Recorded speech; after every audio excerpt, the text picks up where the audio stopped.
warahmatullahi wabarakatuh. Alhamdulillah kana bi'ibadihi tabarakalladzi ja'ala fi samai burujan wa ja'ala fiha sirajan wa qamaran munira. Asyhadu an la ilaha illallah wa asyhadu anna Muhammadan abduhu wa rasuluh alladzi ba'atsa fil haqqi basyiran wa nadhira wa da'iya ilal haqq bitanihi wa sirajan munira.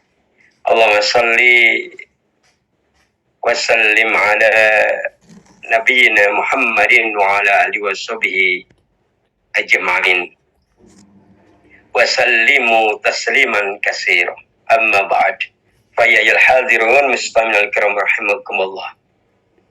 Wa qala Allah ta'ala fil kitabihil karim, a'udzu billahi minasyaitonir rajim.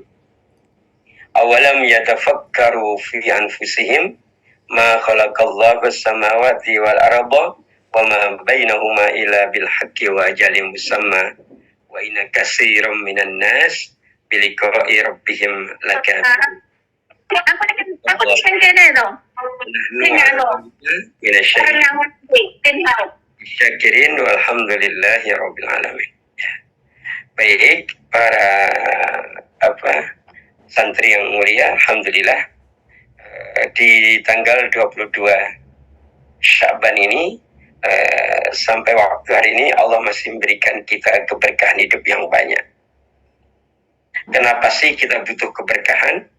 Kenapa hidup kita pengennya diiringi keberkahan? Karena di antara tanda keberkahan itu adalah ziyadatul khair, bertambah-tambahnya kebaikan. Yang kedua, kenapa sih kita kok pengen mendapatkan keberkahan? Karena keberkahan itu masalah sikap. Masalah apa? Contoh misalnya, ketika seorang itu diberikan kenikmatan, maka kenikmatan itu jadi berkah kalau sikapnya bagaimana? Baik, bersyukur. Maka berkahnya ada di syukurnya itu. Ya. Contoh lain misalnya, misalnya ada orang dilanda masalah, masalahnya banyak misalnya. Kita mungkin memahaminya, hebat sekali dia ya, masalahnya banyak, tapi tetap tegar, tetap kuat. Sebenarnya masalahnya tidak di situ. Ya, yang disebut berkah itu adalah sikapnya, sikap seorang dalam menghadapi masalah. Ketika seorang itu menghadapi masalah, sikapnya sabar dalam masalah, maka disebut dengan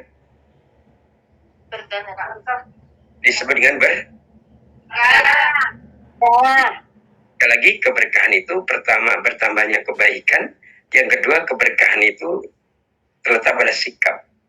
Bagaimana kita sebagai seorang mukmin bersikap dengan prinsip-prinsip seorang mukmin. Maka bersyukur hari ini Allah memberikan keberkahan kepada kita. Apa bukti Allah masih memberikan kita keberkahan? Satu, Allah memberikan waktu kepada kita sampai tanggal 22 Sya'ban. Maka kita berdoa, wa baligna. Semoga Allah menyampaikan kita hingga bulan Ramadan, bulan depan. Gitu ya. Sehingga kalau sudah Allah menyampaikan kita sampai bulan Ramadan, semoga kita menjadi hamba yang terus-menerus bisa berbuat kebaikan, menambah-nambah kebaikan. Maka semakin berkah. Kemudian kita bersalawat dan salam, Allahumma salli wa sallim ala nabiyyina Muhammadin. Semoga Allah limpah curahkan kepada Nabi besar Muhammad sallallahu alaihi wasallam dan juga kepada seluruh pengikutnya yang akhir zaman nanti. Para hadirin, para santri yang mulia, alhamdulillah hari ini kita itu mau kajian yang bertajuk apa? Judulnya apa? Menjadi pribadi yang mempesona. Ya, menjadi pribadi yang mempesona dalam bingkai tarbiyah ilahiyah.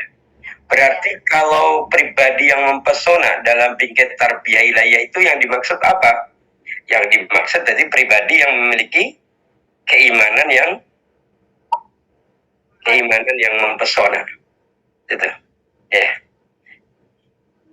Jadi yang dimaksud dengan menjadi pribadi mempesona dalam bingkai tarbiyah ilahiyah itu berarti menjadi pribadi yang memiliki apa? Keimanan yang mempesona. Nah, hari ini kita akan sharing bersama bagaimana memiliki pribadi yang mempesona. Di mana pribadi yang mempesona itu cerminan dari keimanan yang mempesona. Ketika seorang mempunyai keimanan yang mempesona, maka pribadinya bakal mempesona. Kenapa? Karena keimanan itu akan menjadi bingkai yang akan menjadi rujukan, dan di situ ada prinsip-prinsip yang ditegakkan, sehingga dengan keimanan yang mempesona, pribadi-pribadi kita pun semoga mempesona. Nah, gitu ya. Mungkin yang pertama, kalau bicara pribadi yang mempesona atau iman yang mempesona, mungkin Ustadz pernah ya menyampaikan sebuah hadis ya. Ya, ketika Nabi sedang duduk-duduk bersama dengan para sahabat, kemudian Nabi bertanya, hadis ini ya. Nabi bertanya, siapakah di antara hamba Allah yang memiliki iman yang mempesona? Gitu ya. Pernah? Masih ingat ini? Masih ingat? Tapi lupa apa? Ingat tapi lupa, nggak apa-apa. Karena ini hadisnya hebat, hadisnya ini akan terus mengingatkan kita, maka Ustaz akan mengingatkan kembali, boleh? Baik, Ustaz minta tolong bisa jadikan host sebentar.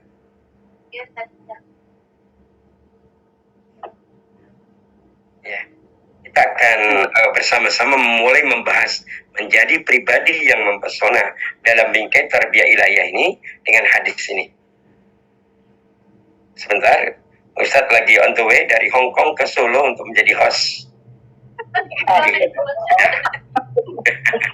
Sudah ya, Ustadz sudah jadi host ya. Baik, Ustadz langsung share screen saja, nanti langsung kita ini ya, kita saksikan dulu bersama ya.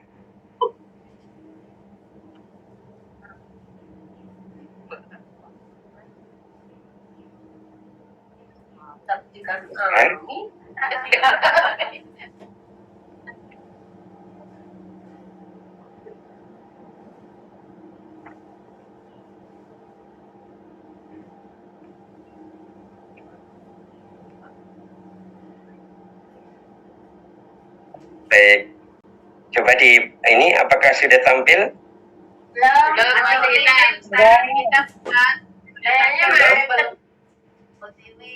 Warnanya apa? Hitam. Berarti kalau warnanya hitam sudah tampil. Ya. Kenapa? Karena ini bentuknya video. Mari kita perhatikan, kita cermati tayangan video berikut ini. Kita lihat bersama. Bismillah.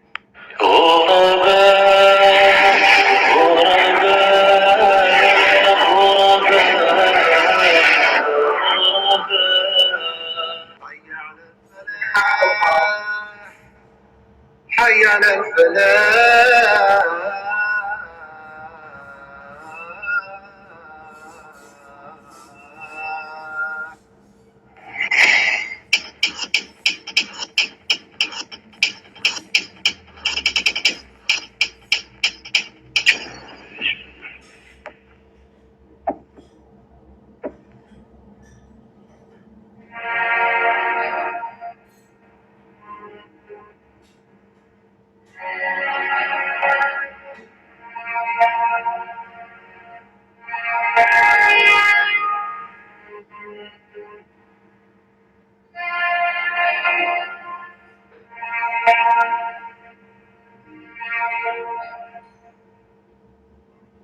Siang hari di Madinah Munawwarah, kusaksikan para sahabat di masjid. Angin gurun membekukan kulitku, gigiku gemeretak, kakiku terguncang. Tiba-tiba pintu kamarmu terbuka. Engkau datang ya Rasulullah.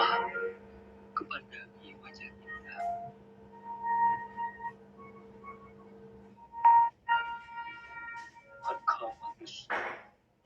Qad iqamatis shalah. Bahagianya salat di belakang. Ayat-ayat suci mengalir di belakangmu, melimpah memasuki jantung dan pembuluh darah. Usai salat kau pandang ikam, masih dengan senyum sejuk itu.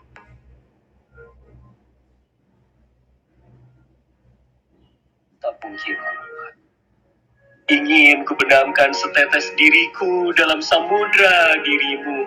Ingin ku jatuhkan sebutir debuku dalam sahara tak terhinggamu.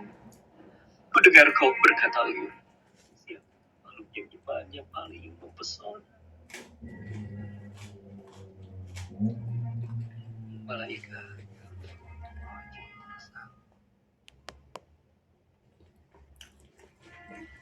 Rasulullah menjawab, bagaimana mereka tidak beriman? Bukankah mereka berada di samping Allah? Kalau begitu, mungkin para nabi ya Rasul.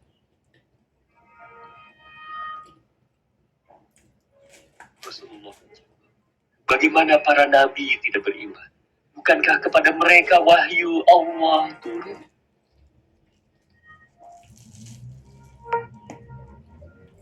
Kalau pasti kamu sahabatku ya Rasul.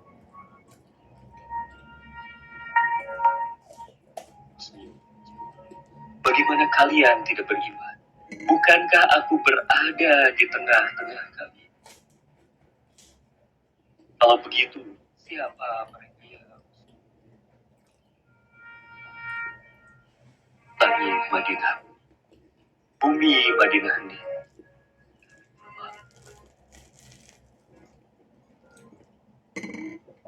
Siapakah rakyat yang paling mempesona?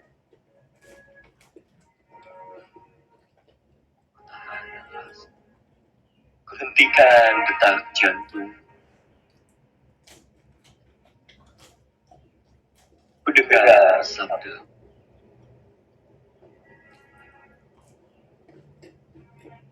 Yang paling menakjubkan imannya adalah mereka yang datang sesudah. Mereka beriman kepadaku padahal tidak pernah berjumpa dan melihatku. Yang mempesona imannya adalah mereka yang tiba setelah aku tiada. Yang membenarkanku tanpa pernah melihatku. Kami terbang. Langit Madinah penuh. Bumi Madinah hening. Mendengar lagi. Alangkah rindunya aku kepada mereka umatku. Alangkah bahagianya aku bisa bertemu mereka. Suaramu para butir-butir air mataku. Sambil menunduk engkau terus. Aku merindukan umatku. Aku dambakan umatku. Lalu air matamu begitu deras terus membasahi bibir. Bukankah ini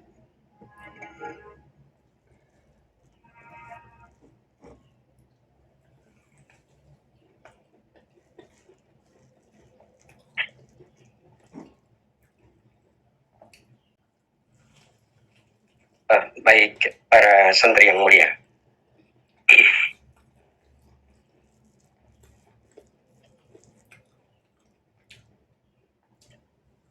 Kita sudah menyaksikan berapa kali tayangan ini terkait dengan siapa sih yang mempesona keimanannya, gitu ya. Dan dari sini sebenarnya kita harus berprasangka yang baik kepada Allah. Semoga, ya, satu. Ya.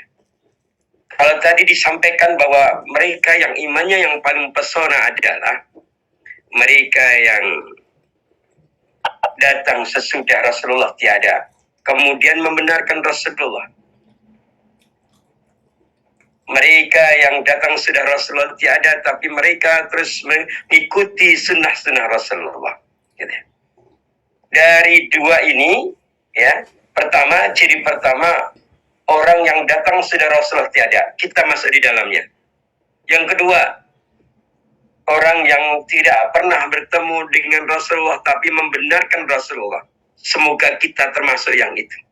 Yang ketiga, orang yang tidak pernah bertemu dengan Rasulullah tapi kemudian setelah membenarkan kemudian mengitiba Rasulullah. Maka disitulah semoga sekali lagi kita termasuk, ya, kita termasuk orang yang mendapatkan nominasi menjadi makhluk yang imannya paling mempesona. Nah, dari sini santri yang mulia, sekarang kita bisa ngambil pelajaran terbaiknya, gitu ya. Ya.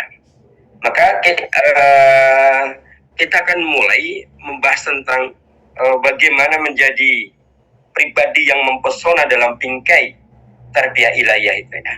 Kita akan mulai dari bab 1, ya. Nah, gitu ya. Nah, dimulai dari apa? 1, ya. Bab 1 begini.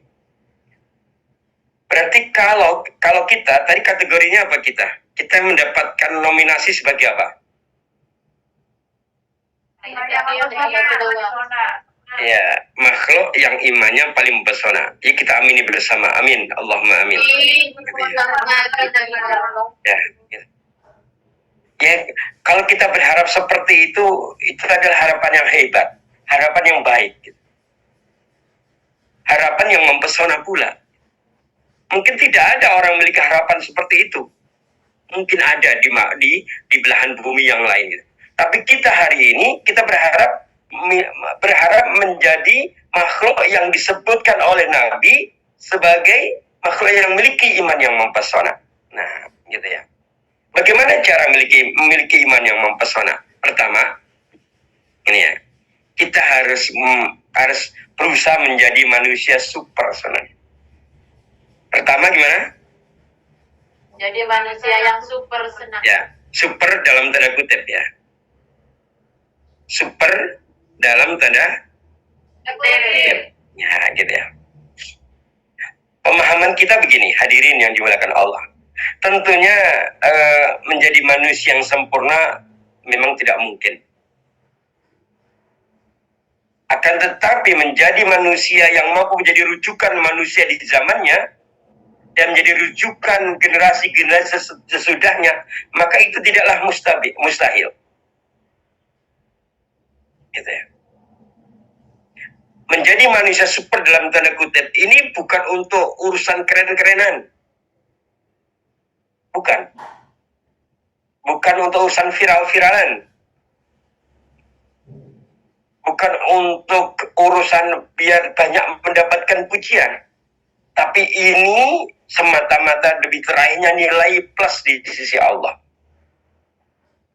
Kenapa seseorang itu, seorang itu yang bisa menjadi rujukan bagi manusia di zamannya dan generasi setelahnya itu menjadi bisa meraih nilai plus di hadapan Allah? Kenapa kira-kira? Tidak lain karena orang yang menjadi pelopor, orang menjadi pendahulu dalam kebaikan, orang yang menjadi rujukan, orang yang menyeru dalam kebaikan, maka pasti akan mendapatkan pahala kebaikan itu. Mendapatkan pahala kebaikan itu sendiri dan juga mendapatkan pahala setiap orang yang mengikutinya. Setiap orang mengikutinya, maka kita akan mendapatkannya, kan gitu kan? Gitu. Inilah kenapa di antara sebab mengapa para sahabat itu mengungguli kita. Para sahabat itu kenapa mengungguli kita? Jadi kita itu kalau baca sejarah, ya, kita tuh melihat bagaimana para sahabat-sahabat itu hebatnya luar biasa. Keimanan mereka, pengorbanan mereka, ibadah mereka, sedekah mereka, asa mereka, tilawah mereka, pengamalan agama, gitu. Sampai yang namanya sahabat Umar bin Khattab itu mengatakan ketika datang ke Abu Bakar, dia mengatakan, saat Abu Bakar, apakah diriku sudah seperti Al-Baqarah? Maksudnya pada saat itu Mas sedang belajar surat Al-Baqarah dan kemudian berusaha mengamalkan surat Al-Baqarah. Dan ketika dirinya sudah seperti Al-Baqarah, maka akan berlanjut belajar surat selanjutnya. Sampai seperti itu. Kita misalnya nih belajar surat Al-Ikhlas. Pernah nggak kita nanya ke sahabat kita, aku sudah seperti Al-Ikhlas atau belum?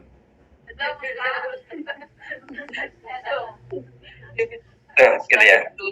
Maka dalam sebuah hadis ya, Nabi Shallallahu Alaihi Wasallam bersabda begini, demi yang jiwa Muhammad ada di tangannya, gitu. Seandainya salah seorang di antara kalian menginfakkan emas segunung Uhud, gitu ya. Seandainya salah seorang di antara kalian menginfakkan emas segunung Uhud, niscaya belum bisa menyamai satu mud amal sedekah mereka, bahkan separuhnya pun, gitu ya. Maka kenapa Imam Malik ya, kenal ya Imam Malik ya? Imam Malik itu sinten? Imam Malik radhiyallahu anhu pernah mengatakan begini, umat ini tidak akan pernah menjadi baik kecuali dengan apa yang telah membuat baik para pendahulunya. Umat ini tidak akan pernah menjadi baik. Terus gimana kelanjutannya? Kecuali dengan apa yang telah membuat baik para pendahulunya. Pendahulu yang dimaksud di sini siapa? Ya, sahabat salafus saleh, sahabat utama Nabi. Jadi kalau kita ingin menjadi baik dan mulia, kita harus mengikuti apa yang dilakukan oleh para sahabat salafus saleh, gitu ya, itulah ya, gitu ya, gitu ya. Gini ya, kita jangan bingung ya para santri. Tadi kan hadis pertama gimana bunyinya? Bahwa hamba yang iman yang paling mempesona adalah yang datang sesudahku, kata Nabi, yang tidak pernah bertemu aku tapi membenarkan aku dan mengikuti risalahku, gitu ya. Itu yang paling ini. Sedangkan hadis yang kedua apa? Tidak ada yang bisa menyamai sahabat utama Nabi, sahabat saleh. Ya. Walaupun cuma satu mud pun nggak ada, separuhnya aja nggak ada, gitu. Berarti para sahabat Nabi itu gimana? Imannya mempesonanya luar biasa, keimanan mereka. Ya. Terus bagaimana kita? Ya, sekali lagi kita akhirnya apa? Tadi berusaha menjadi manusia super, gitu ya, super dalam tanda kutip tadi. Ya. Jadi kalau misalnya Rasulullah menegaskan demi Allah yang jiwa Muhammad ada di tangannya, gitu. Seandainya salah seorang di antara kalian menginfakkan emas segunung Uhud, niscaya belum bisa menyamai mud amal sedekah mereka para sahabat, bahkan separuhnya. Mengapa demikian kira-kira? Ada yang tahu tidak?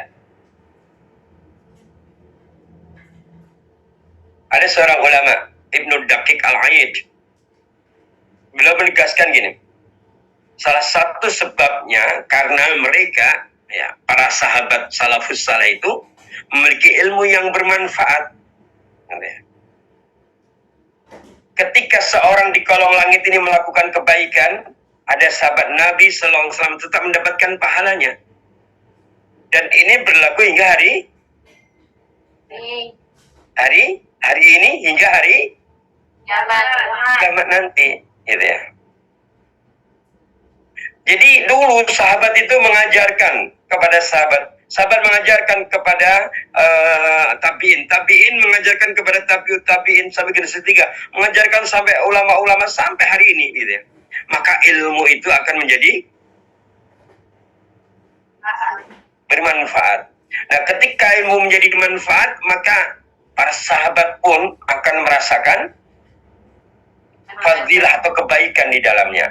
Pahala akan terus mengalir untuk mereka. Coba kita perhatikan, kalau di Indonesia misalnya, berapa pengikut, berapa yang berislam atau agama Islam? Atau kalau enggak di dunia ini, satu bumi ini berapa? Gitu. Kalau dulu 2/3 ya, sekarang tidak tahu. Waktu zaman khalifahan itu masih tegak. Sekarang tidak tahu ya, tapi bila tahu datanya. Tapi dari sekian banyak penduduk bumi, baik yang dulu sudah meninggal setelah sahabat ya, sampai hari ini yang Muslim, ya, ketika mereka mengikuti apa-apa, ya, yang diajarkan oleh para sahabat, bagaimana kira-kira? Tentunya para sahabat akan mendapatkan fadilah pahala itu, fadilah kebaikan itu, gitu ya. Maka kita bisa belajar Imam Syafi'i. Imam Syafi'i itu kan kategorinya ya sangat cerdas. Ya. Apa kata Imam Syafi'i kira-kira?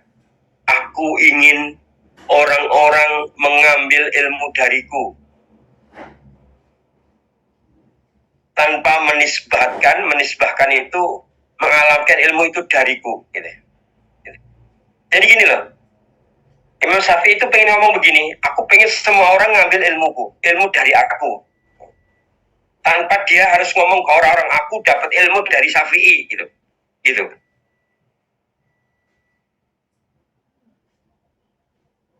Ada dua hal. Di satu sisi Imam Syafi'i ingin mendapatkan sebanyak mungkin orang yang mengamalkan ilmu ilahiyah yang sudah diajarkan untuk menambah pahala dirinya. Di sisi lain apa?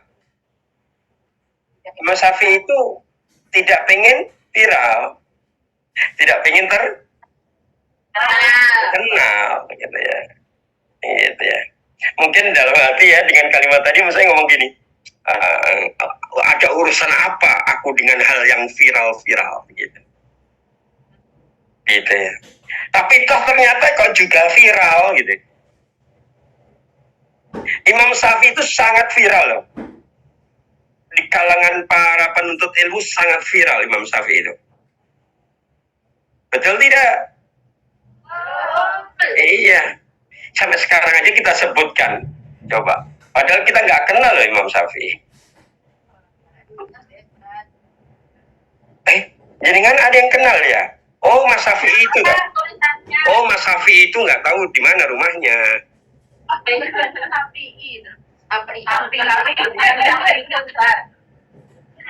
Hadirin, para santri yang mulia, dari sini kita bisa belajar ya, bahwa sesungguhnya berarti kira-kira kita pingin nggak menjadi bagian dari orang-orang super manusia dalam tanda kutip, kemudian tercatat ya dalam sejarah, pengen nggak? Ingin nggak kita menjadi manusia super yang menjadi rujukan dalam kebaikan bagi orang-orang setelah kita? Coba kita ini ya. Ada seorang ulama namanya Qatadah rahimahullah ya. Qatadah ini begini. Beliau mengatakan ini, di zaman tabi'in itu siapa? Tabi'in itu zamannya siapa? Setelah zaman sahabat. Ya. Jadi sahabat kemudian tabi'in. Nah, tabi'in itu ulamanya ada 3 generasi. Nah, Qatadah menyampaikan bahwa di zaman tabi'in, berarti ini di generasi ketiga, itu ada seorang imam namanya Imam Hasan al-Basri. Di mana Imam Hasan al-Basri itu pakar, dia itu ahli dalam hal halal dan haram. Bahkan di zaman tabi'in itu juga ada seorang imam besar namanya Sa'id bin Jubair. Beliau itu ahli dalam tafsir. Ada Abdullah bin Abdi sama Robah gitu, yang paling paham tentang masalah menasih atau masalah kaifiyah ibadah. Bahkan kalau di kalangan para, kan kita mengenal ada 4 imam mazhab ya, betul ya, kita mengenal itu kan. Nah, di antara 4 itu yang apa, yang langsung berhubungan dengan sahabat Nabi, imam siapa? Imam mazhab yang pertama yaitu siapa? Hanafi.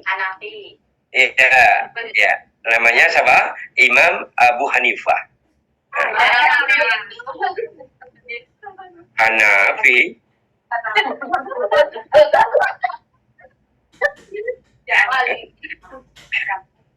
Itu tetangganin jenengan ya.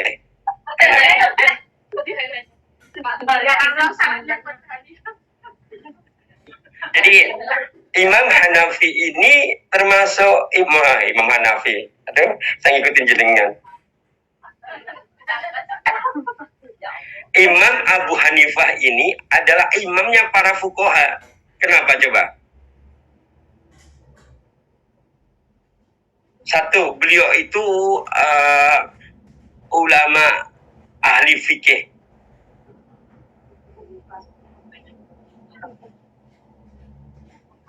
Jadi sebelum Imam Abu Hanifah itu tidak muncul para ahli fikih. Tapi setelah Abu Hanifah muncul, maka murid-muridnya banyak sekali yang menjadi ahli fikih. Contohnya misalnya siapa murid beliau yang terdekat? Imam Malik. Imam Malik ini muridnya Imam Abu Hanifah, gitu kan ya? Nah, Imam Malik punya murid namanya Imam Syafi'i. Coba, kira-kira amal yang akan Imam Syafi'i, Imam Abu Hanifah dapat nggak? Dapat. Imam Syafi'i itu muridnya Imam Malik. Imam Malik muridnya Imam Abu Hanifah. Sampai-sampai Imam Syafi'i itu pernah berkata begini, pernah menyanjung, ya. Menyanjung siapa? Gurunya Imam Syafi'i siapa? Imam Malik. Menyanjungnya gimana? Jika disebut sederetan nama ulama, maka Imam Maliklah bintangnya. Gitu. Kalau Imam Malik itu bintangnya, kira-kira gurunya apa? Bulan. Bulan dong, lebih besar. Rembulan. Gitu. Bahkan kita tahu ya, Imam Syafi'i itu tidak mau viral, tidak mau terkenal. Tapi buktinya apa? Dia itu terlalu tenar. Terlalu tenar dia itu. Imam Syafi'i itu terlalu tenar, baik apa? Tentang kekuatan hafalannya, kecerdasannya, maupun kesolehannya. Bahkan di suatu hari kan ada peristiwa itu, ketika dari masjid dia mau pulang ke rumah. Dia pulang ke rumah itu dia tutup apa? Telinganya. Iya. Ketika dia pulang ke rumah telinganya. Santrinya nanya, kenapa sih kok kalau jalan tuh telinganya ditutup gitu ya? Imam Syafi'i mengatakan gini, kalau nggak saya tutup, apapun yang saya dengar, apapun tuh langsung itu nancep di sini. Gitu. Itu Imam Syafi'i. Kan beda dengan siapa? Enak aja kita, lu kali.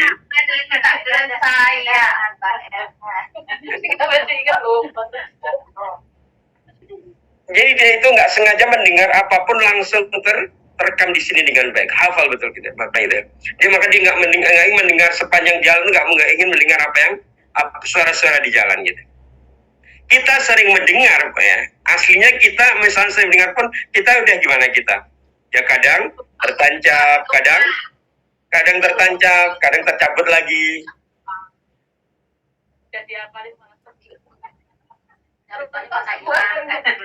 Jadi gitu ya. Bahkan Imam Syafi'i juga punya murid yang sangat tenar, namanya siapa? Ya, Imam Ahmad bin Hambal.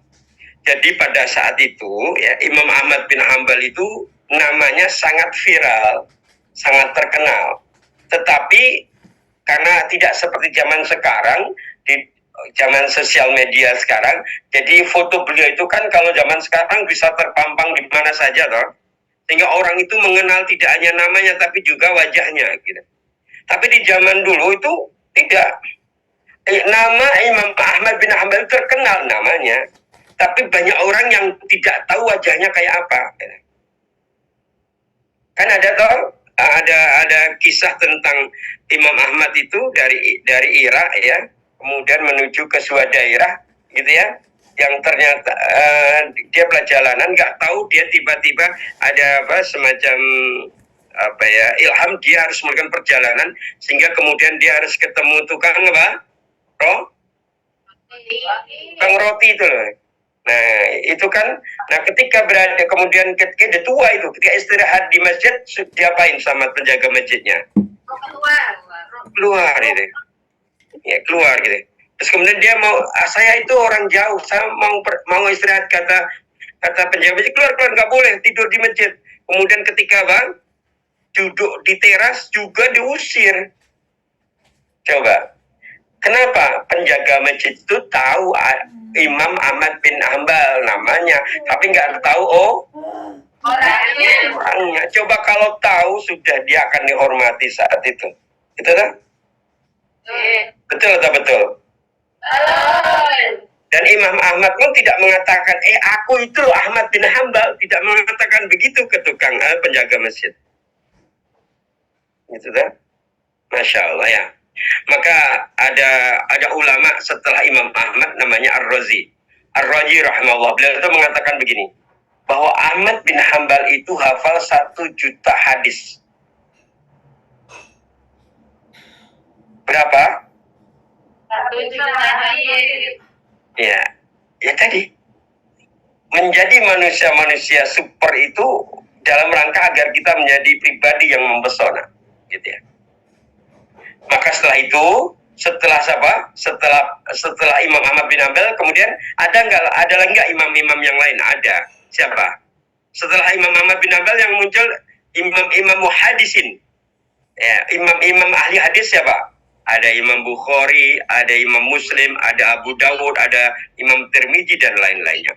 Dan kita semua sudah paham bahwa karya-karya mereka sampai hari ini dipelajari oleh para tulabiyah, dipelajari oleh para santri, dipelajari oleh para pelajar.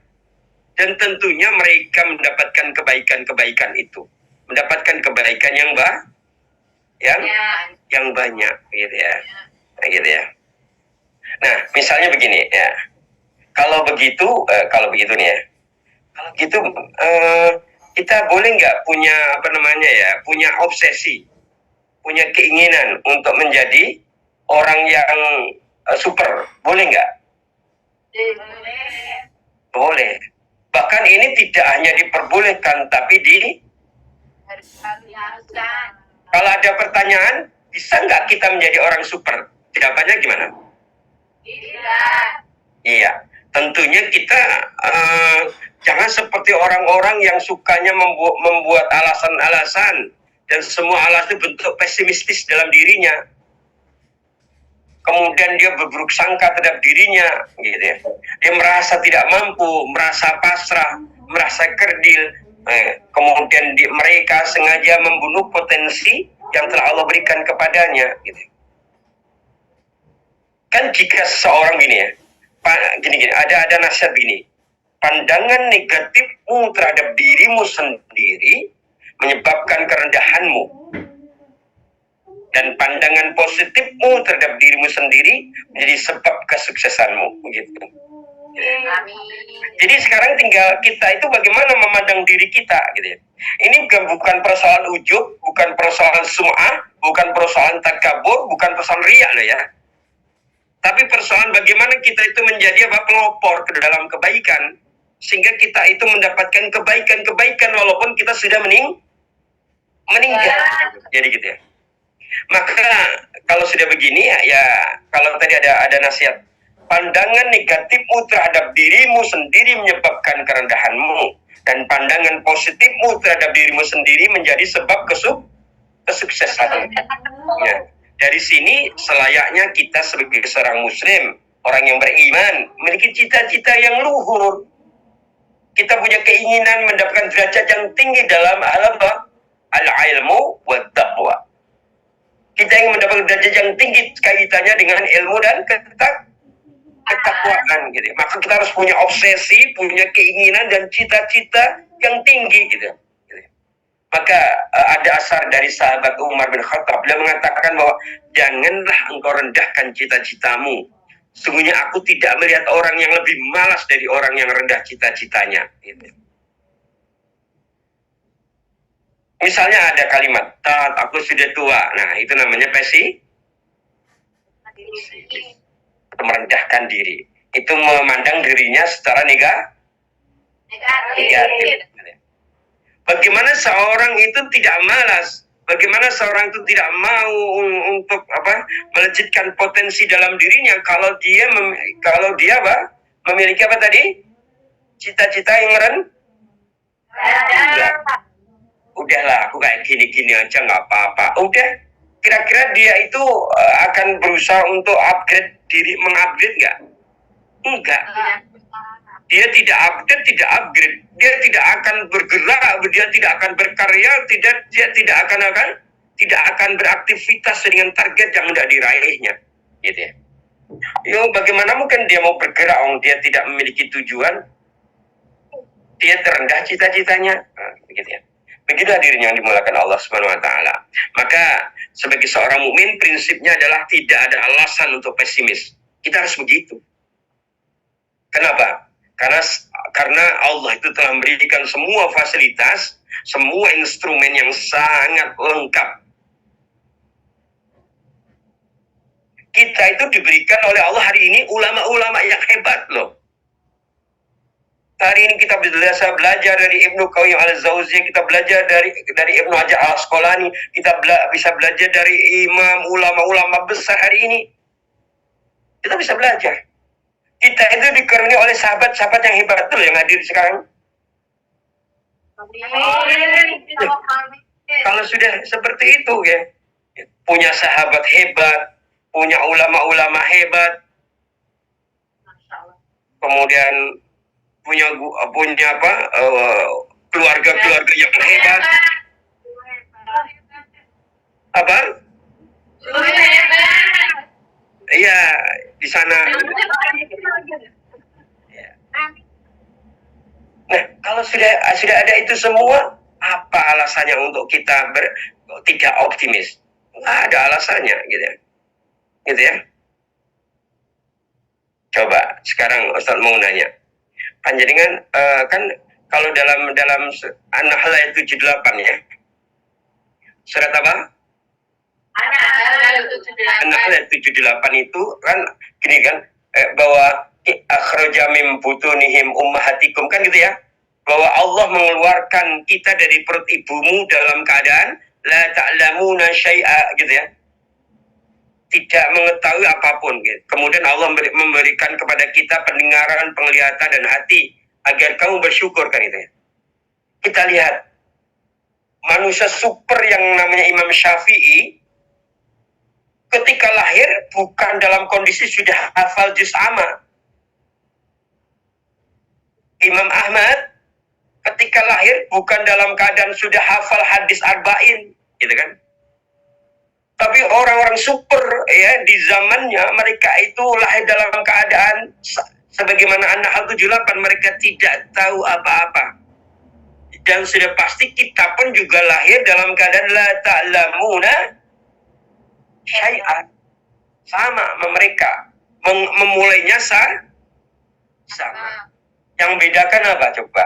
Proses dan zamannya aja berbeda. Ya, proses dan zamannya berbeda.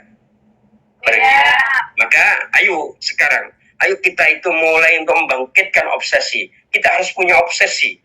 Kita harus punya dalam tanda ambisi untuk menjadi orang super. Ya gitu. Kita harus punya obsesi dan ambisi untuk menjadi orang hebat. Yang ketika kita melakukan sebuah perkara, kemudian ini difahami oleh orang dan diamalkan, kemudian diajarkan ke orang lain, sehingga pahala terus mengalir kepada kita. Gitu ya. Coba kita dalam pelajaran itu ya tentang biografi Imam Syafi'i itu kan gini. Imam Syafi'i itu pernah ditanya. Ya. Katanya gini, seperti apa kecintaanmu terhadap ilmu?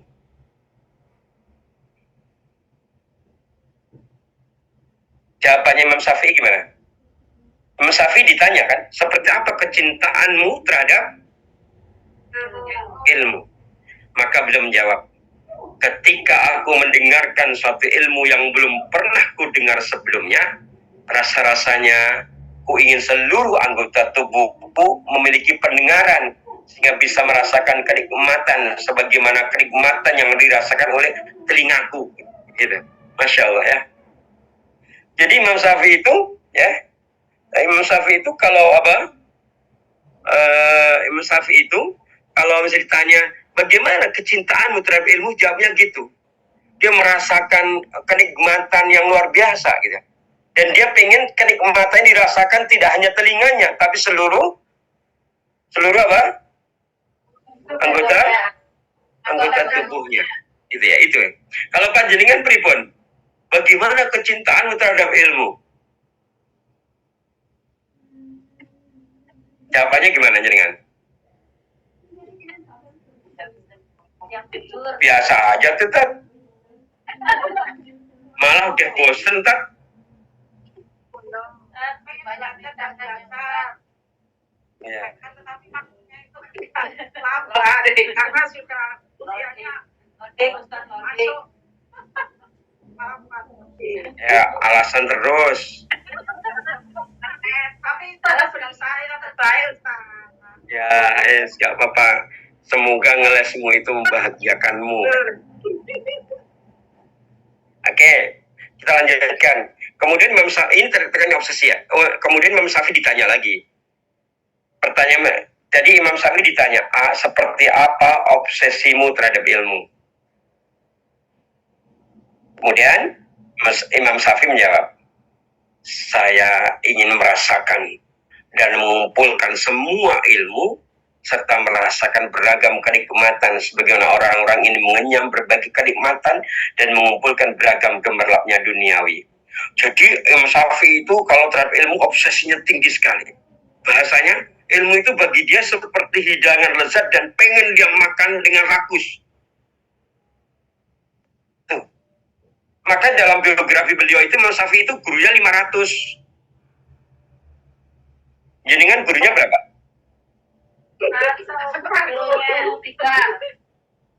Banyak. Banyak. Ya. Yakin. Ya. Bahkan ketika Imam Syafi'i itu ditanya lagi, seperti apakah semangatmu dalam mencari ilmu? Gitu ya. Jadi ketika Imam Syafi'i ditanya, seperti apa semangatmu dalam mencari ilmu? Gitu ya. Maka Imam Syafi'i menjawab gimana? Seperti usaha seorang ibu mencari anak satu-satunya yang hilang, katanya. Seorang ibu punya anak satu, dia hilang. Bagaimana? Apa yang ibu-ibu lakukan? Mencari, kok dia sampai nggak peduli terhadap dirinya, dia mencari. Itulah semangatnya Imam Syafi'i dalam mencari ilmu. Artinya begitu tingginya obsesinya Imam Syafi'i terhadap ilmu, dan seharusnya memang kita seperti itu.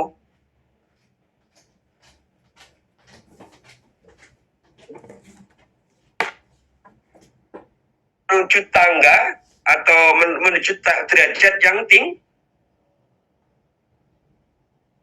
Derajat yang apa?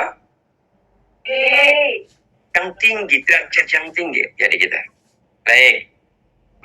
Sampai di sini. Para Ustaz masih terdengar jelas kah? Oke, baik. Ayo kita ini sudah 10:30 waktu Indonesia. Ya. Baik. Berarti kita harus punya obsesi, dan punya obsesi itu penting sekali. Oke, baik. Terus kalau kita sudah punya obsesi, kemudian kita sudah berbuat, sudah melakukan langkah-langkah, kok kita melahirkan atau mendapatkan satu keberhasilan? Apa yang kita lakukan?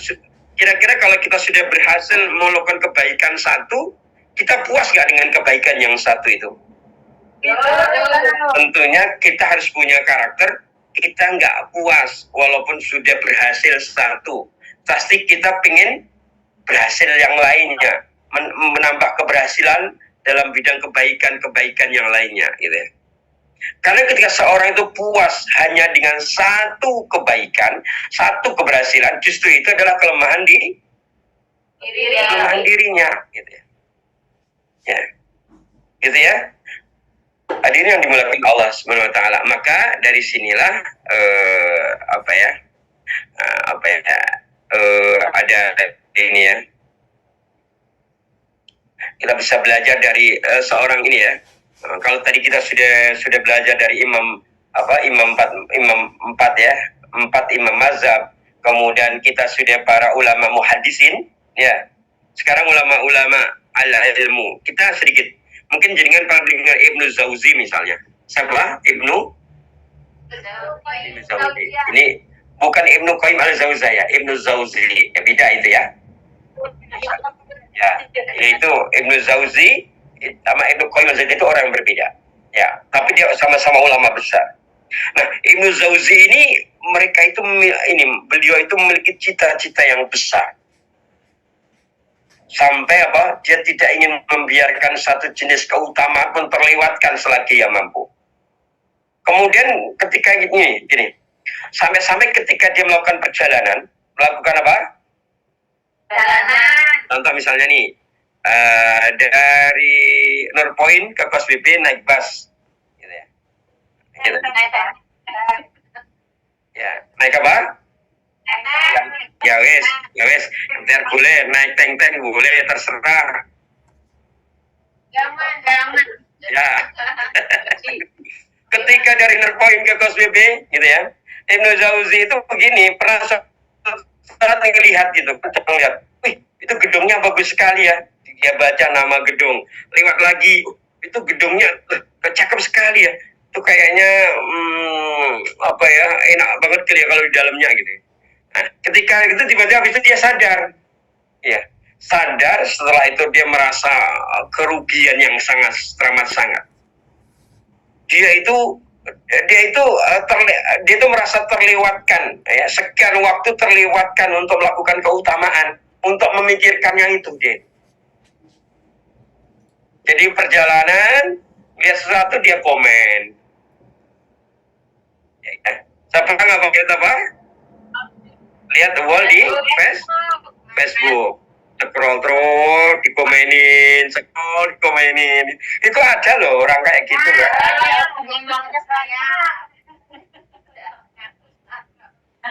Kalau bagi Ibnu Jauzi itu adalah dia sedang menyanyiakan keutamaan, menghilangkan waktu-waktu keutamaan gitu. Tapi bagi sebagian orang biasa aja tuh kan gitu. Betul atau tidak?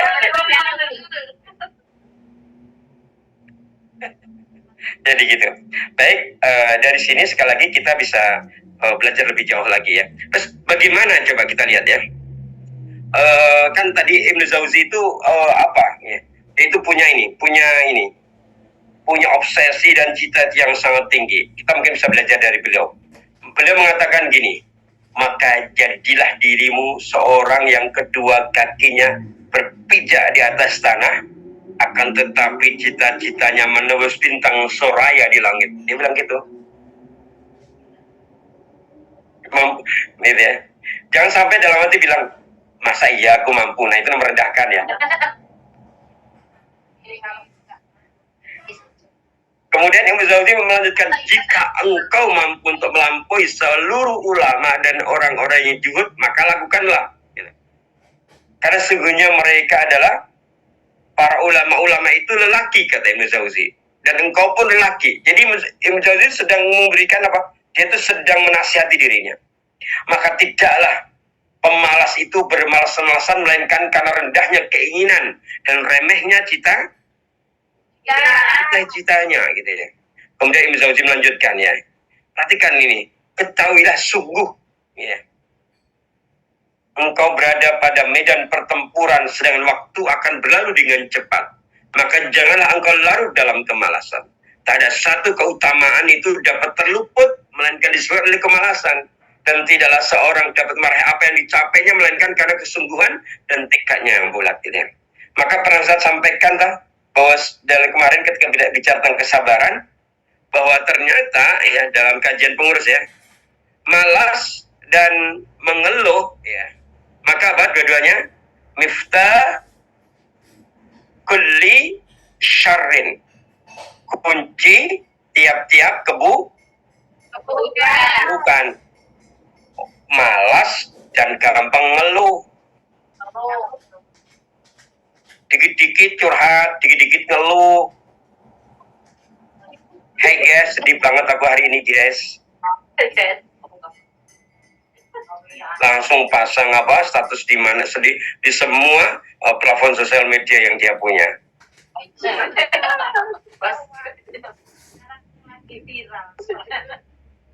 Jadi gitu ya. Oleh karena itu hadirin yang dimuliakan Allah, ayo kita miliki cita-cita yang tinggi.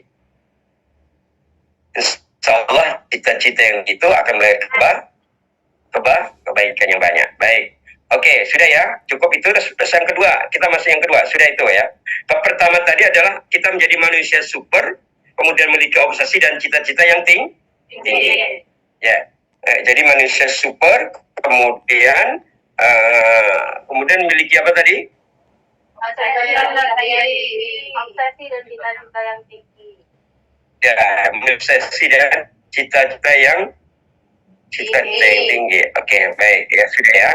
Nah, berikutnya dirinya dimuliakan Allah. Setelah kita memahami ini, langkah berikutnya apa? Gitu ya. Langkah berikutnya adalah setelah kita menjadi manusia super, maka kira-kira bagaimana? Setelah kita punya keinginan, punya obsesi, punya keinginan, punya cita-cita menjadi manusia super, terus berikutnya apa? Apa bekal yang kita miliki? Apa bekal dan potensi yang harus kita miliki? Kira-kira apa gitu ya? Bekal dan potensi yang harus kita miliki. Kira-kira apa? Pertama apa kira-kira? Ya, tadi ya. Ya. Tentunya kalau sudah bicara itu segera kita itu apa? Segera apa? Setelah kita miliki apa tadi? Obsesi, setelah memiliki cita-cita yang tinggi, terus kita apa? Ya. Ya, kita harus memahami tentang waktu. Ya, kira-kira begini, maksudnya gini, mengenai hakikat sang waktu, gitu ya. Ustaz mau nanya sekarang. Sebelum hari ini, tadi kemarin, kira-kira kalau dulu nih sebelum hari ini ya, jadi Allah itu memberikan waktu kepada kita 24 jam sehari, 7 hari dalam sebulan. Mohon maaf, 7 hari dalam sepekan. Ya Allah. 7 hari dalam sepekan, 4 pekan dalam sebulan, 12 bulan dalam setahun. Itu sebelum hari ini. Nah, setelah hari ini kira-kira gimana? Masih sama nggak? Masih sama? Tidak sama? Tentunya masih sama. Masih sama. Kita masih diberikan waktu yang sama selama kita masih diberikan kehidupan. Ya. Maka yang harus kita lakukan apa nih? Setelah memiliki cita-cita, apa yang dilakukan kita ya? Kalau kaitannya waktu, apa yang harus kita lakukan? Kita harus apa? Menghitung usia dan jarak tempuh namanya. Menghitung usia dan jarak tempuh. Gitu ya. Saya sudah 15 kontrak Ustadz ya. Hitung aja 15 kontrak itu. Ya Allah. Ya Allah, contoh, ini contoh. Jangan tersungging toh.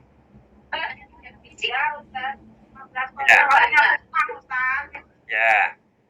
Jadi kalau bicara waktu, kita bicara tentang menghitung usia dan jarak tempuh. Jarak tempuh yang sudah kita lalui. Bagaimana cara menghitungnya? Satu, ada melalui pertanyaan, apa saja yang sudah berhasil dan apa yang belum. Apa saja yang sudah teraih, apa saja yang belum. Apa saja yang sudah terjawab, apa saja yang belum. Apa saja yang sudah terkumpulkan, apa saja yang belum. Apa saja yang sudah tertemukan, apa saja yang belum. Pertanyaan ini harus kita jawab. Ya, karena ini tadi ya, setelah kita punya obsesi, punya cita, terus kemudian kita bicara waktu, ya, nah gitu ya. Kalau kita sudah menjawab apa-apa yang hari ini sudah kita lakukan dan apa hasilnya, maka kita masukkan yang ketiga. Kira-kira apa? Kalau misalnya seorang begini ya, seorang itu sudah apa? Bicara waktu ya, sudah dia tak punya obsesi, punya cita-cita, kemudian masih ada waktu. Terus langkah selanjutnya apa kira-kira? Biar kita itu tercapai apa yang kita obsesikan dan kita cita-citakan? Lining Ustaz. Kita ini mungkin. Ya, ya. Kalau dalam ini dalam kaidah agar upaya tahapan-tahapan menuju kepada pribadi yang mempesona, maka setelah kita punya cita-cita, sudah punya obsesi, dan Allah masih memberikan waktu, maka langkah berikutnya apa? Perbanyak riyadhah, perbanyak latihan. Berarti perbanyak latihan itu bahasa lainnya apa? Segera berproses. Gitu. Tapi ingat, yang namanya proses itu harus ada apa? Progres. Ya, jangan dalam proses terus. Prosesnya dalam, Ustaz. Gitu. Ya. Ya, maka kita harus banyak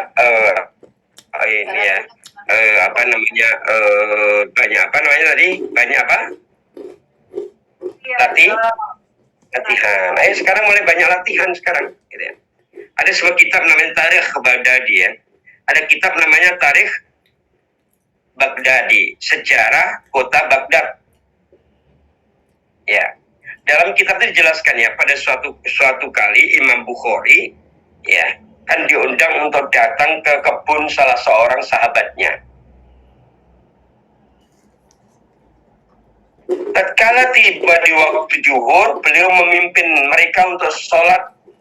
Kemudian beliau memanjangkan berdirinya. Ya, si siapa nih? Imam Bukhari ini. Maka setelah selesai sholat, beliau mengangkat ujung jubahnya. Ternyata sebanyak 16 gigitan kumbang berbisa memenuhi kaki beliau hingga tampak sekali bengkaknya. Jadi ini ya, ketika ngimamin sholat di kebun toh, kemudian beliau memanjangkan berdirinya. Kenapa? Ternyata di kakinya itu ada berapa tadi? 16 bekas gigitan kumbang berbisa.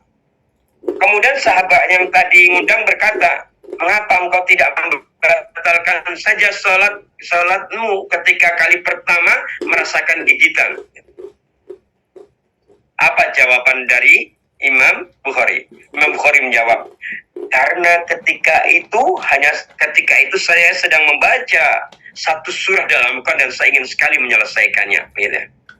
Artinya ya, rasa sakit yang menimpa jasad, rasa sirna, ya, saat dia bisa meneguk kenikmatan sholat.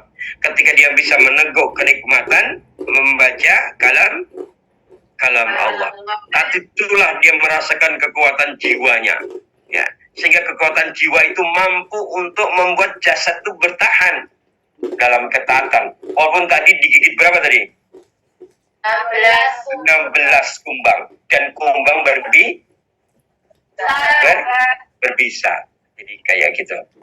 Nah, dari sinilah kita memang sekali lagi harus banyak latihan gitu. Mungkin kalau kita melihat sejarah lagi, mungkin di zaman Nabi kan, kita mengenal ada sahabat yang buta namanya siapa?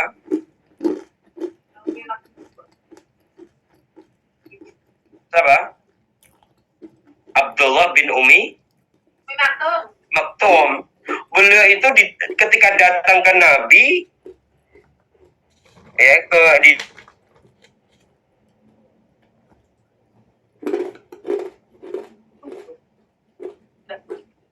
rumah. Kemudian Rasulullah bertanya, wahai sahabatku, apakah engkau mendengar suara azan? Mendengar suara apa? Suara azan gitu ya. Maka Abdullah bin Maktum mengatakan, saya mendengar Rasulullah, maka kamu wajib untuk memenuhi panggilan itu, katanya. Padahal buta. Maka dari rumahnya itu dia bikin tali itu terus sampai ke masjid. Sehingga dia kalau pulang, dia pergi ke masjid dan pulangnya dia memegang tali itu. Ternyata apa? Kecacatan dirinya, kelemahan dirinya bukan jadi beban ketika dia ingin melakukan kebaikan. Ketika ada seruan hayya 'alas shalah gitu, marilah menuju kepada sholat gitu ya, maka Maktum pun dia terus datang meskipun harus merangkak gitu. Demikian juga Amr bin Jamuh. Kita kenal sahabat ini cacat sebelah kakinya. Dia pincang. Kita juga mengenal lagi Abdullah bin Mas'ud, ya, seorang sahabat yang sangat terkenal. Kemudian dikenal Ibnu Mas'ud. Bila itu perawakannya kecil. Ya. Ya, tapi kondisi dirinya, kelemahan fisiknya tidak kemudian membatasi karyanya dalam kebaikan. Nah, itulah gitu ya. Maka kita bisa menjadi sesosok mereka di zaman sekarang yang kebaikannya bisa dikenang oleh zaman sudah kita hari ini. Dengan apa ya ini nih? Dengan ini nih.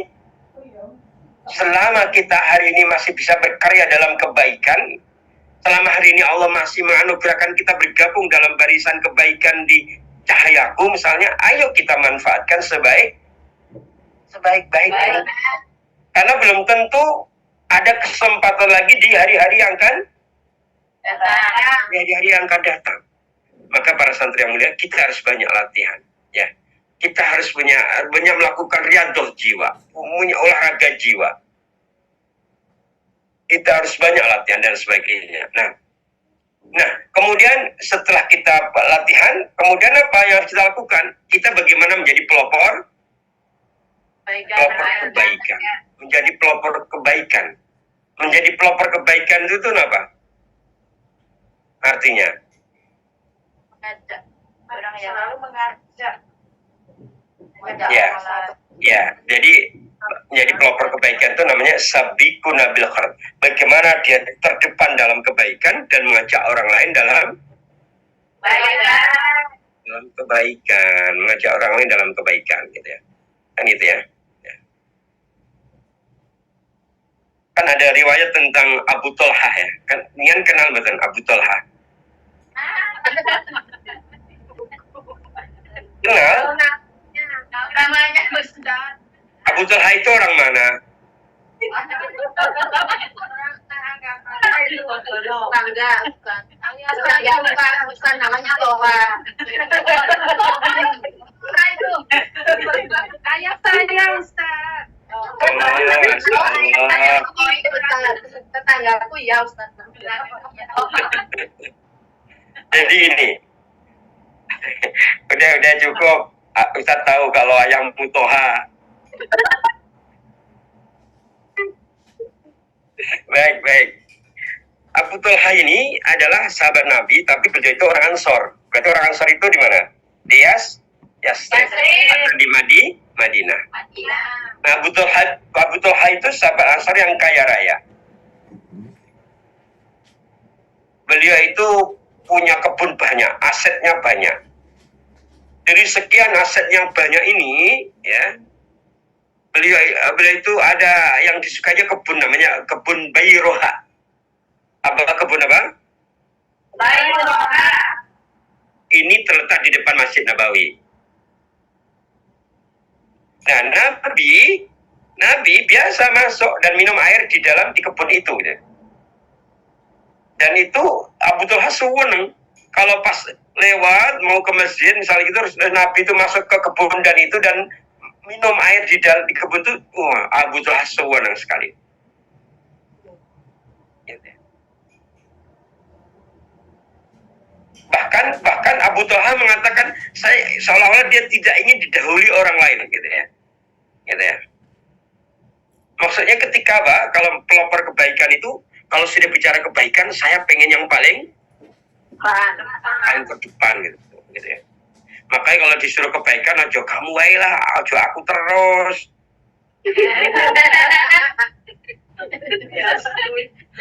Oh, kamu maksudnya aku terus. Kayak nggak ada lainnya saja. Baik Ustaz. Saya. Kalau ini buatan tahu.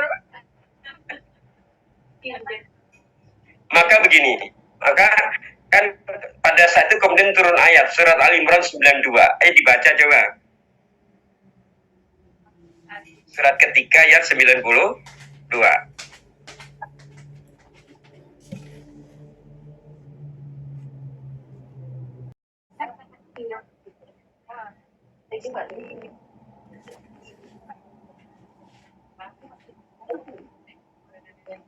أعوذ بالله من الشيطان الرجيم بسم الله الرحمن الرحيم لن تنالوا البر حتى تنفقوا مما تحبون وما تنفقوا من شيء فإن الله به عليم. Kamu tidak akan memperoleh kebajikan sebelum kamu menginfakkan sebagian harta yang kamu cintai. Dan apa yang kamu infakkan tentang hal itu sungguh Allah Maha mengetahui. Allah marhamna bil Quran. Jadi begini, ketika turun wahyu itu, gitu ya, bagi Abu Tolha tadi, ya, dia itu pengen seakan-akan tidak ingin didahului orang lain. Maka Abu Tolha segera menyambut tawaran di ayat itu. Kemudian dia datang kepada Rasulullah, mengatakan, wahai Rasulullah, telah turun wahyu kepadamu. Kamu sekali-kali tidak sampai kepada kebajikan yang sempurna, ya, surah Al-Imran 92 ya. Sebelum kamu menafkahkan sebagian harta yang kamu cintai. Ini surah Al-Imran 92. Ya. Sedangkan harta yang paling aku cintai, ada kebun namanya Bai Roha tadi. Maka kebunku yang aku cintai ini, kata Abu Talha, aku sedekahkan untuk Allah. Saya berharap kebaikan dan pahalanya di sisi Allah. Maka kelolahlah kebun ini dengan apa yang Allah perintahkan kepadamu, wahai Rasulullah. Jadi gitu. Langsung ketika turun ayat itu, langsung kebun yang dia cintai tadi, kebun apa? Bayi Roha, langsung dia sedekahkan di jalan Allah. Nah, gitu ya. Maka kita nanti ada banyak program kan di Cahayaku. Salah adalah program takjil, tebar takjil berkah. Ya, ayo gitu ya. Ramadan bulan yang momentum gitu ya. Berapapun itu segera kita keluarkan untuk di jalan Allah. Dan itu adalah karakter para sahabat. Ya. Artinya orang yang lebih dahulu berarti lebih utama. Begitu konsepnya ya. Lebih dahulu dalam kebaikan berarti dia lebih utama. Orang yang lebih dahulu dalam kebaikan maka dia akan lebih utama. Begitu hadirin yang dimulakan Allah Subhanahu wa taala. Maka dari sini kita semakin memahami bagaimana kita itu berusaha menjadi orang yang terbaik, sehingga berada di paling depan, berusaha menjadi yang terbaik, yang paling depan. Nah, berikutnya adalah bagaimana ini bab terakhir sekarang, kita masuk bab terakhir. Terus bagaimana pesona pribadi yang mempesona itu kayak apa? Kalau dari kita runtut dari pembahasan awal sampai tadi yang terakhir terkait dengan Tolha, ya, itu ya. Maka Abu Tolha tadi, maka kemudian muncul sekarang apa pribadi-pribadi yang pesona dalam agama kita itu seperti apa? Maka Ustaz agak cepat ya.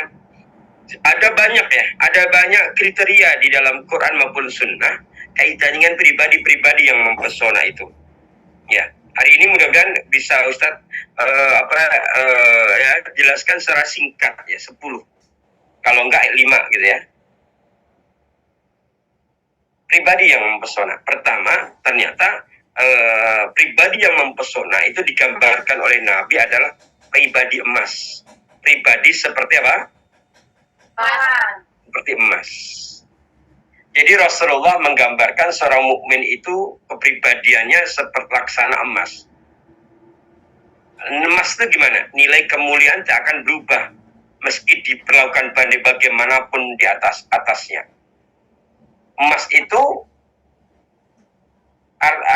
nilai kemuliaannya tidak akan pernah berubah meski diperlakukan bagaimanapun juga atas dirinya. Gitu. Sampai Nabi Sallallahu Alaihi Wasallam kan bersabda ya, Inna masalul mu'min kamasalil qit'atil minaz zahab. nafaqa fiha sahibuha falam nughayyir walam tangkush gitu. Sampai Nabi mengatakan itu. Jadi pribadi yang mempesona yang pertama adalah pribadi emas. Seorang mukmin itu kepribadiannya kata Nabi laksana emas. Maka Nabi bersabda dalam hadis Al-Baihaqi, yakni hadis sahih.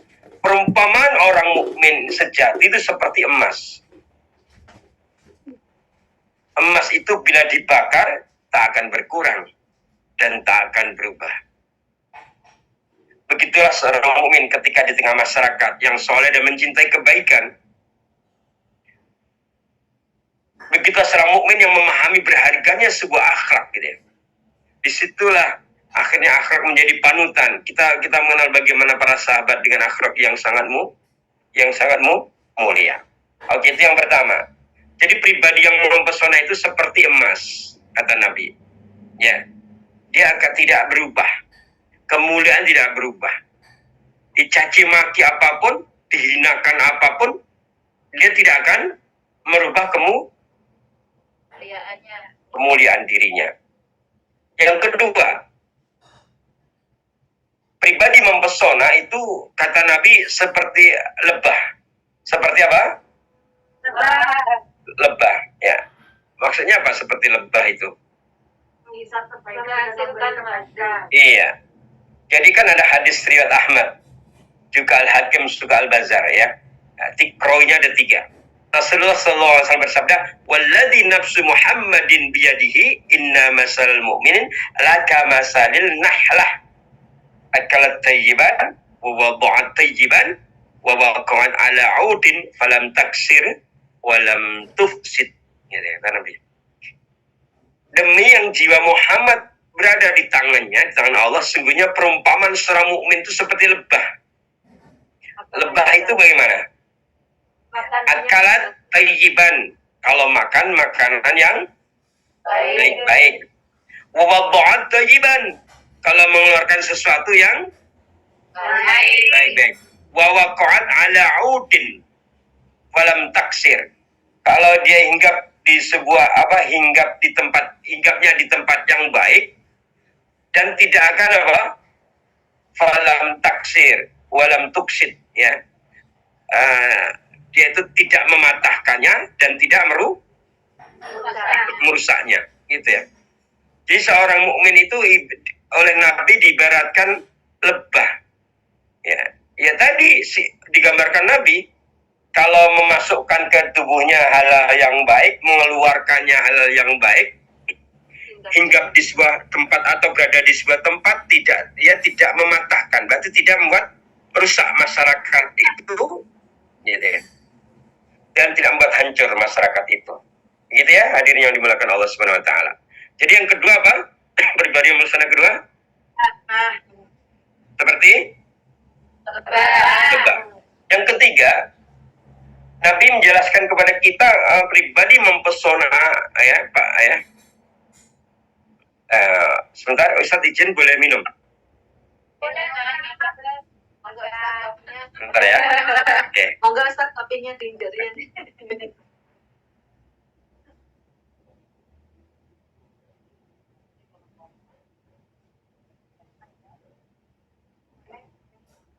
Pak Suki.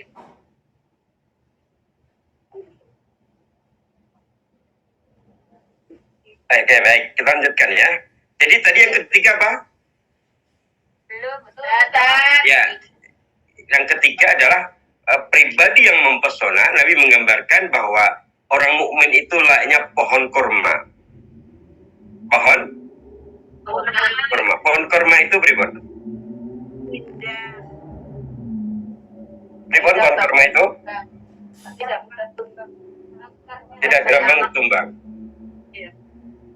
Jadi kalau Rasulullah mengatakan bahwa orang mukmin itu jannahlah, ya, ia seperti pohon kurma. Pohon kurma itu pribon. Akar dan batangnya kuat. Akar? Buahnya juga bermanfaat. Ya. Semua bermanfaat. Gimana? Oke. Jadi gini, ada seorang ulama namanya Ibnu Hajar al-Asqalani ya. Dalam kitab beliau yang masyhur yaitu Fathul Bari.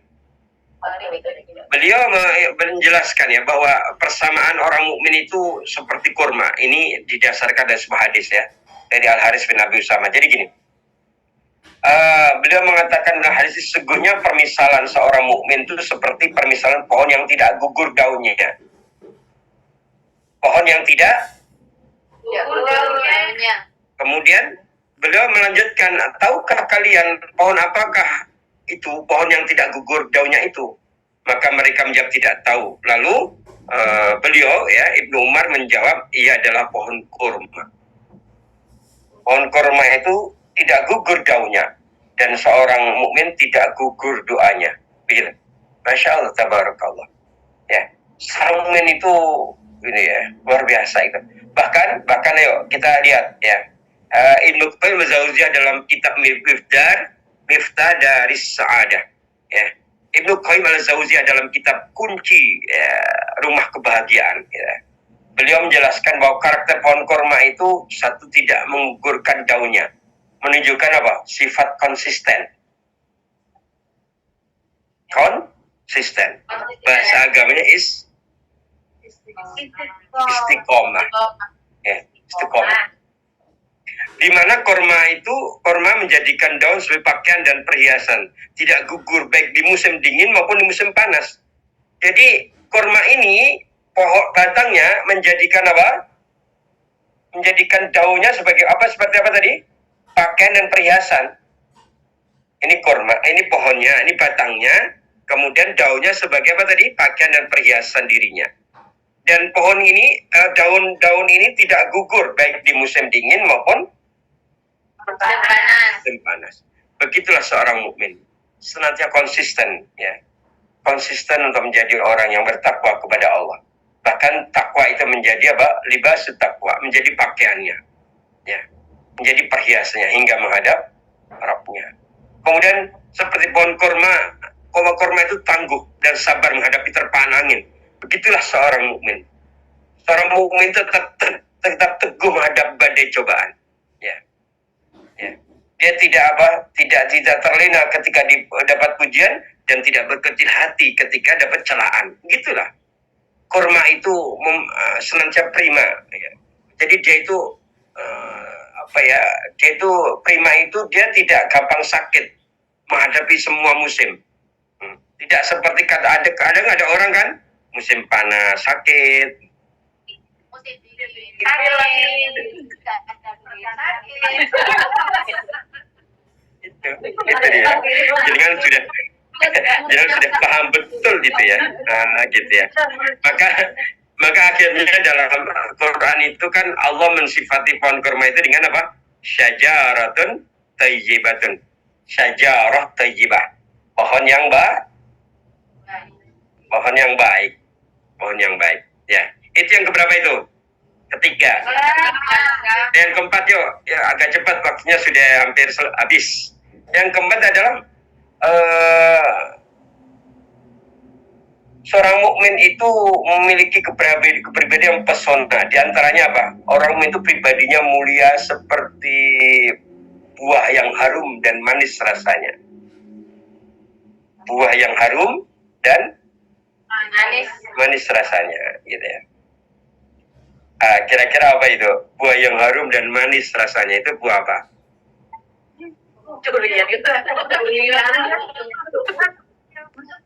Apa yang harum kemudian kalau dimakan manis buah apa? Kurma.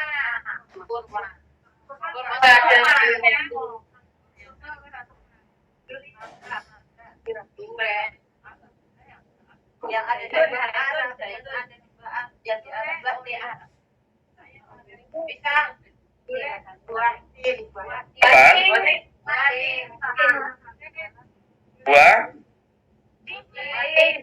batin.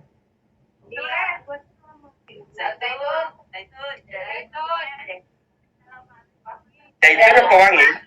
Apa harum ya? Ada baunya.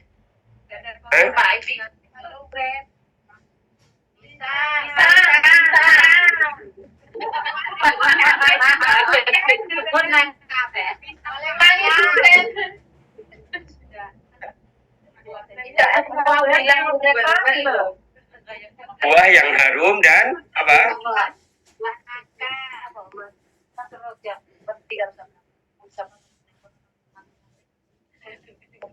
Melon. Apa? Buah melon.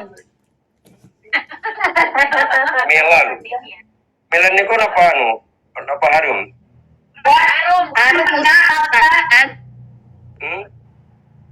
Harum belewah itu, melon belewah itu Ustaz. Udah Oh, harum iya. manis lagi. Iya. Ya pun terserah jenengan. Ini favoritnya. Suka-suka favoritnya.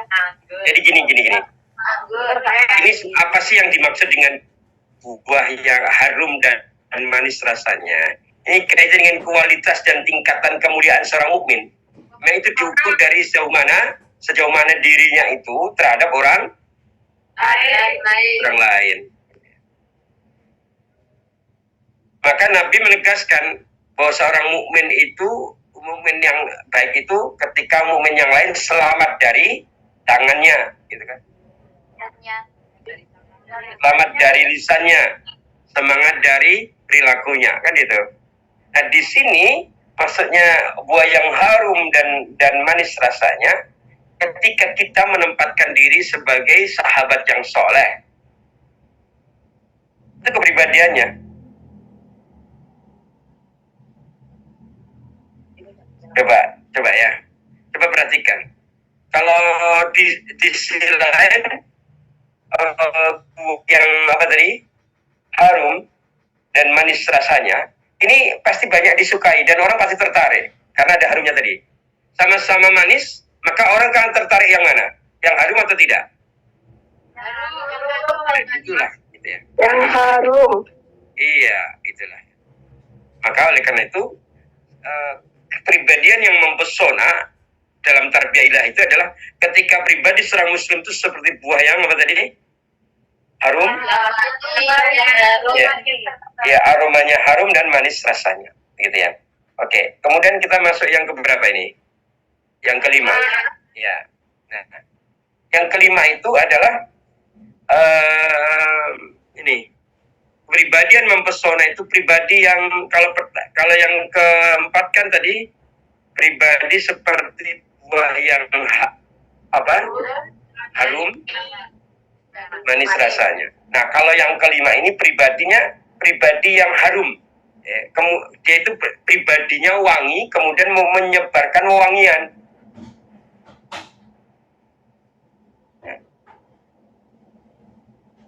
Maka kan Nabi kan menegaskan kaitan dengan hadis tentang apa?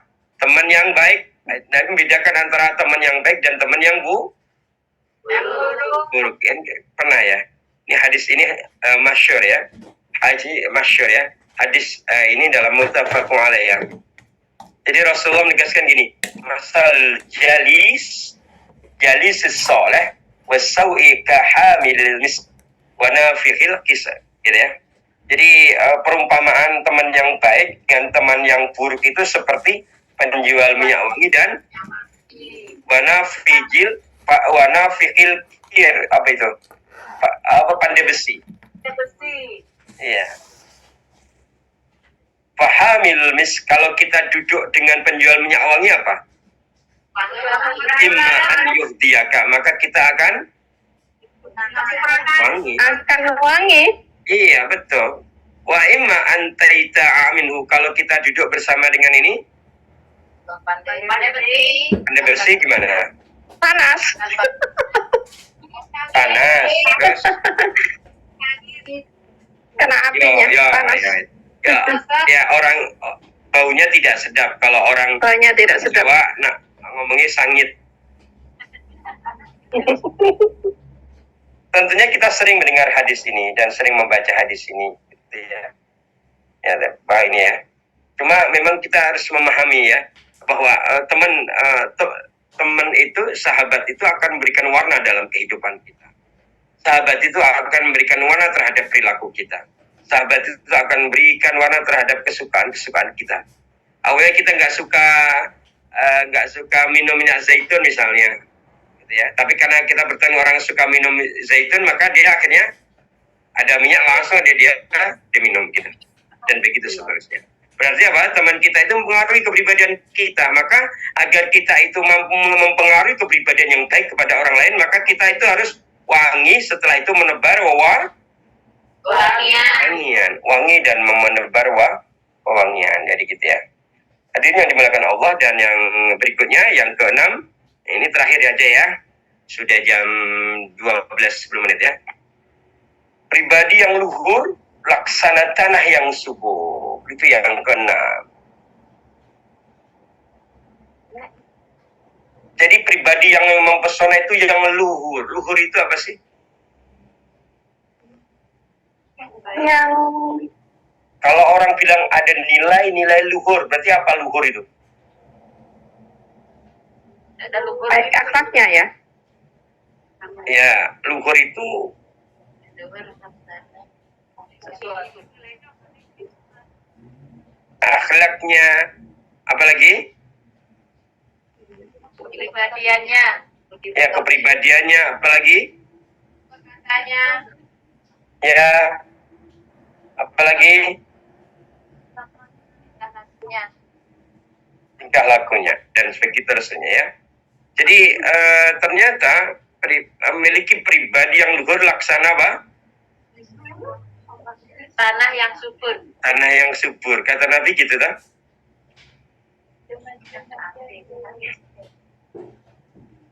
Gini. Maksudnya gini. Sebenarnya dalam hal ini kita itu pengen Rasulullah ingin menegaskan kepada kita bahwa kita itu harus, kalau kita ingin menjadi pribadi yang mempesona, maka kita harus seperti ini. Seperti apa tadi? Memiliki kepribadian luhur laksana tanah yang subur. Yang dimaksud di sini kaitannya dengan apa? Al-ilmu. Al-ilmu ya. Kalau Rasulullah itu menegaskan bahwa masalu ma ya'sani lahu bihi minal huda wal ilmi kamasali ghaibi asaba aradhon fakana minal ta'ifan tayyibah fabiladid gitu ya. Dan sampai selesai ya itu. Jadi perumpamaan petunjuk dan ilmu itu yang oleh karena itu Allah mengutus aku, kata Rasulullah. Seperti hujan lebat jatuh dari langit ke bumi. Sehingga bumi itu dengan hujan lebat itu jadi subur. Menyerap air, menumbuhkan tumbuh-tumbuhan dan rumput-rumput yang banyak. Begitulah kata Nabi. Perumpamaan orang yang belajar agama, yang memanfaatkan sesuatu yang oleh karena itu Allah mengutus aku menyampaikannya, kemudian dia dipelajari dan diajarkannya. Ini pribadi yang sempurna.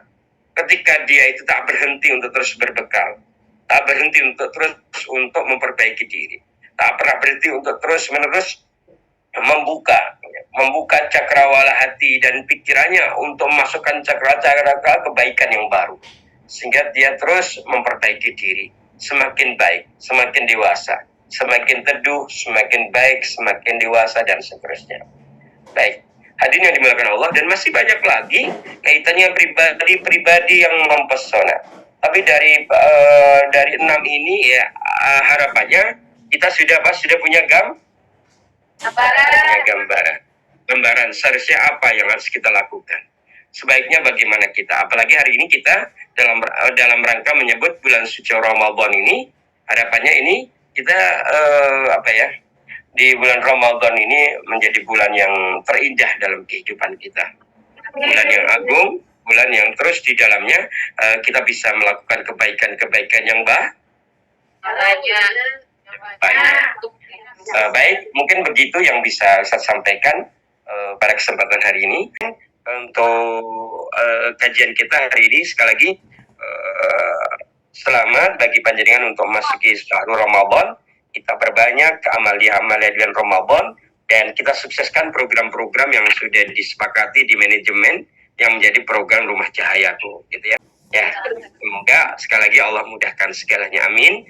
Allahumma Nabiyina Muhammadin wa alihi washabihi ajma'in birahmatika ya arhamar rahimin. Walhamdulillahi rabbil alamin.